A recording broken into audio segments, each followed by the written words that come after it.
Tutorial menambahkan klien PPOE. Di video ini kita akan membahas cara menambahkan klien PPOE dan mengkonekkannya ke Mikrotik.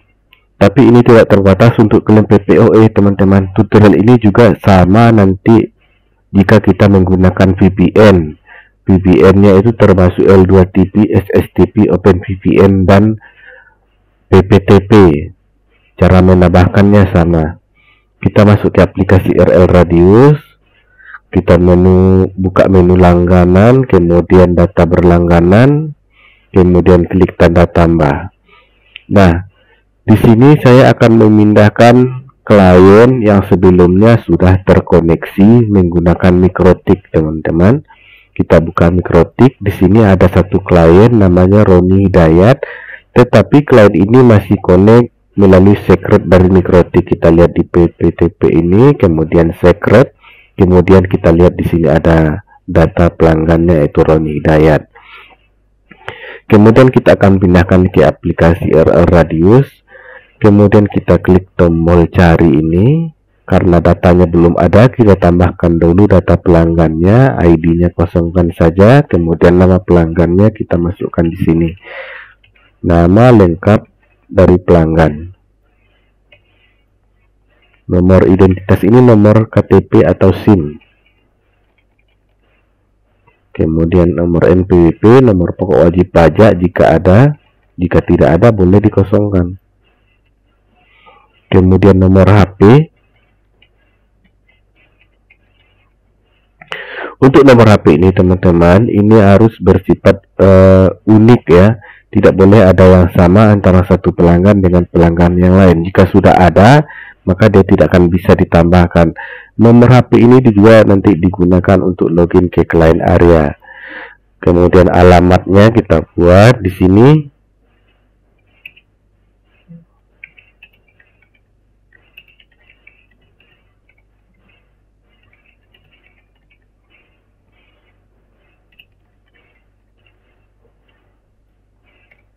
Kemudian klik simpan. Selanjutnya klik pilih. Nomor layanan ini akan otomatis terisi. Apabila mau dirubah ini bisa. Format defaultnya adalah 2 digit. Di awal ini adalah tahun pemasangan, tahun ditambahkan.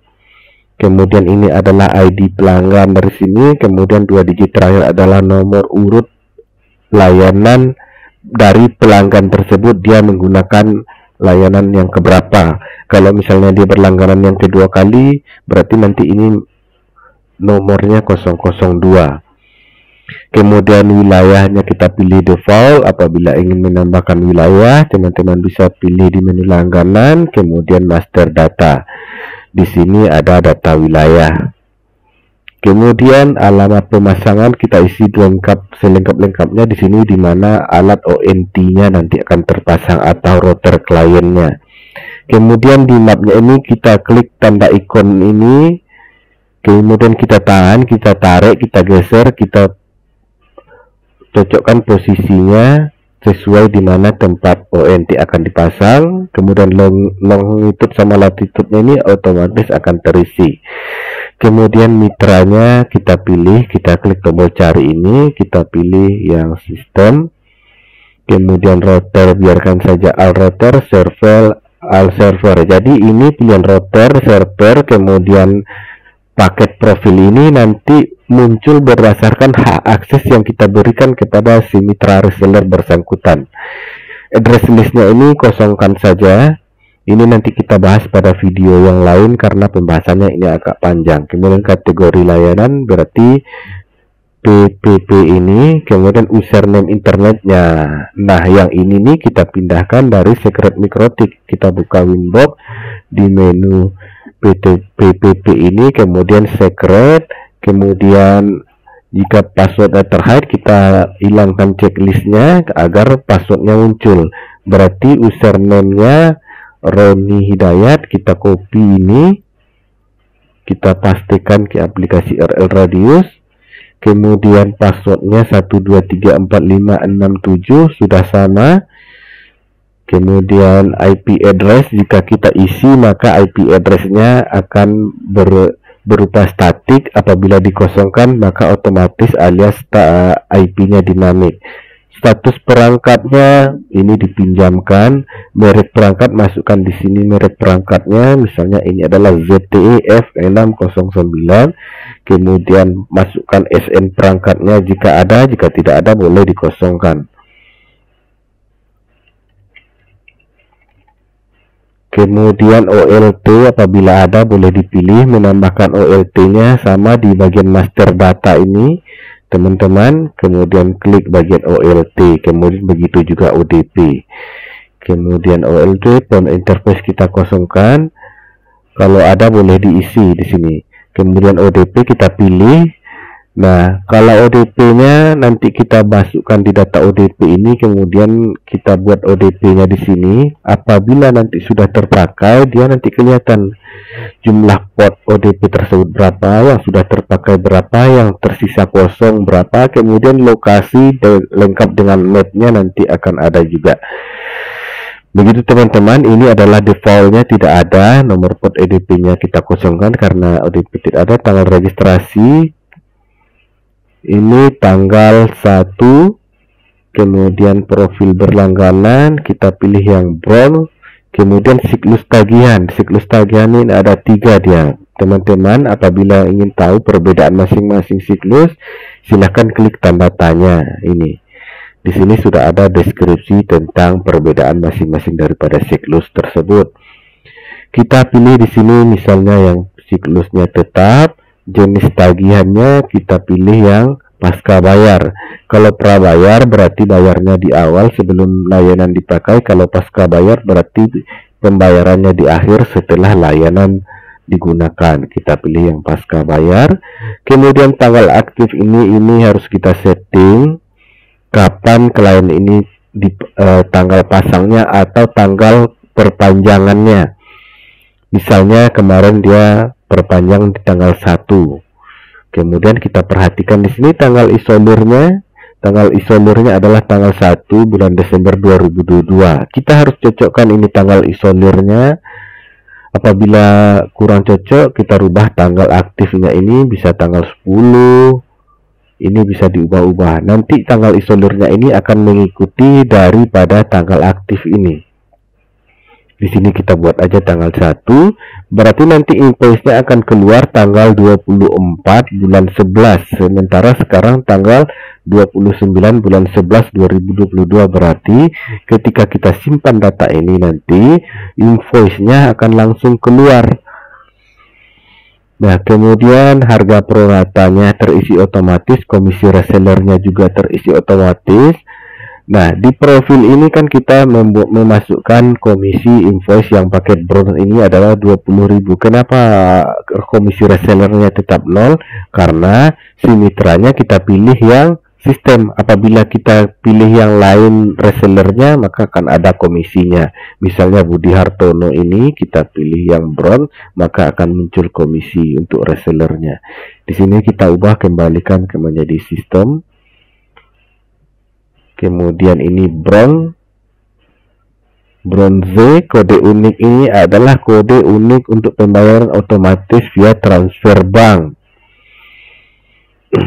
Apabila kita isi, maka di total invoice-nya nanti akan ditambahkan kode unik, misalnya 10. Nah, di sini dia akan bertambah kode uniknya. Kemudian PPN boleh kita pilih, apabila dikenakan PPN ya boleh, tidak. Kalau tidak diwajibkan PPN, di sini kita pilih tidak. Kemudian item invoice, apabila kita ingin menambahkan item yang lain, kita bisa klik tanda tambah ini. Misalnya ada TV channel 40 channel. Nah, TV 40 channel ini sistemnya bagaimana? Apakah di tagihan pertama aja atau nanti terus menerus dia setiap tagihan ada include TV 40 channel ini? Ini kita buat ya, karena dia sistemnya tetap alias berulang, maka berulang ini kita pilih menjadi ya. Kemudian misalnya kita ingin menambahkan biaya registrasi, sementara kan ini pasca bayar, berarti bayarnya di akhir.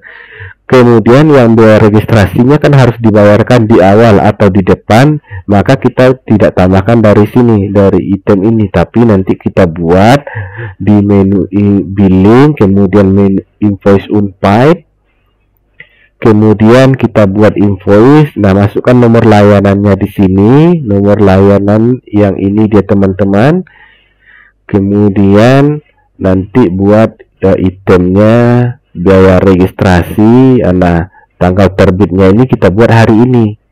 Kemudian klik buat invoice.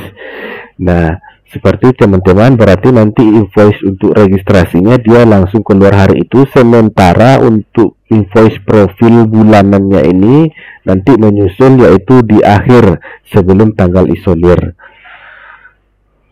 Baik teman-teman, selanjutnya kita klik simpan. Nah, data berhasil disimpan. Nah, di sini statusnya kita lihat di sini masih merah, artinya klien ini belum terkoneksi ke aplikasi RL Radius. Nah, agar terkoneksi ke aplikasi RL Radius, kita buka mikrotiknya. Kemudian yang di secret ini kita disable checklist ini, kemudian klik tanda silang ini, kemudian masuk di active connection. Perlu kita perhatikan di sini flagnya L. Kalau L berarti tadi dia connect melalui secret dari sini ya. Kemudian kita akan pindahkan ke radius, kita checklist ini, kemudian klik tanda kurang atau klik kanan ini, kemudian tidak ada ya. Kita klik aja ini, kemudian kita klik tanda kurang ini. Nah, dia sudah connect kembali. Di sini flagnya tandanya ada R. Teman-teman, artinya radius, berarti dia sudah terhubung ke aplikasi RL Radius. Kita lihat kita reload aplikasi RL Radius. Nah, init di bagian initnya ini sudah berwarna hijau ya, artinya dia sudah terkoneksi, sudah online. Kemudian yang perlu kita perhatikan teman-teman, apabila tidak bisa connect, kita lihat di lognya ini, apakah dia sudah ada rebuild up atau belum. Ini berarti dia sudah ada build up ulang tadi, authenticated, kemudian statusnya connected, makanya dia sudah terhubung. Kemudian kita pastikan juga di PPOE servernya ini sudah ada service yang mengarah ke Ether, yang mengarah ke klien. Sini Ether 4, berarti service PPOE nya juga ada. Apabila belum ada, maka ini kita tambahkan. Misalnya di Ether 3 ini, berarti kita tambahkan servicenya yang di Ether 3 untuk PPOE. Seperti itu teman-teman, cara menambahkan klien PPOE di aplikasi RL Radius.